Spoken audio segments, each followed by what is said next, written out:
Hi friends, sans food ട്യൂബിലേക്ക് എല്ലാവർക്കും സ്വാഗതം. ഇന്ന് ഞാനിവിടെ ഉണ്ടാക്കാൻ പോകുന്നത് ഒരു സോസാണ്. കുട്ടികൾക്കൊക്കെ വളരെ ഇഷ്ടമുള്ള ഒരു വിഭവമാണിത്. കെമിക്കൽ ഒന്നും ചേർക്കാത്ത ചെലവ് കുറഞ്ഞ രീതിയിൽ തക്കാളി സോസ് ഉണ്ടാക്കുന്നത് എങ്ങനെയാണെന്ന് നമുക്ക് നോക്കാം. സോസ് ഉണ്ടാക്കാൻ ആവശ്യമായ സാധനങ്ങൾ എന്തൊക്കെയാണെന്ന് നമുക്ക് നോക്കാം. 1 കിലോ തക്കാളിയാണ് ഞാനിവിടെ എടുത്തിരിക്കുന്നത്. നല്ല പഴുത്ത തക്കാളി ആയിരിക്കണം.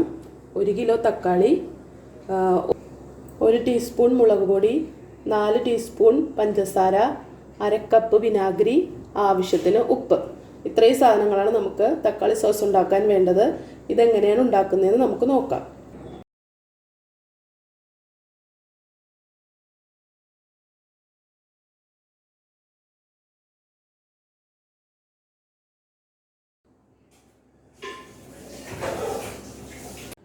തക്കാളി എല്ലാം നമ്മൾ അരിഞ്ഞെടുത്തിട്ടുണ്ട്. ഇനി നമുക്കിത് കുക്കറിലിട്ട് ഒരു 4 വിസിൽ വരുന്നത് വരെ വേവിക്കാം. 1/2 ഗ്ലാസ് വെള്ളവും കൂടി ഒഴിക്കാം നമുക്ക്.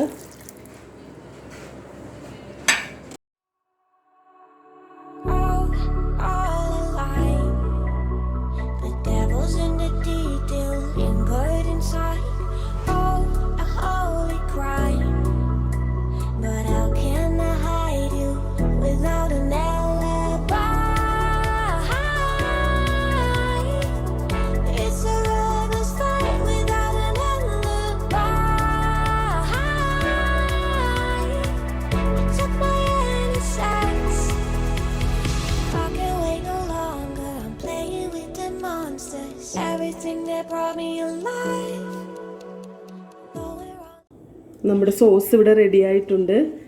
ഇത് കടയിൽ നിന്ന് വാങ്ങുന്നത് പോലെ തന്നെയാണ് ഇരിക്കുന്നത്. എല്ലാവരും ഇത് ട്രൈ ചെയ്യണം.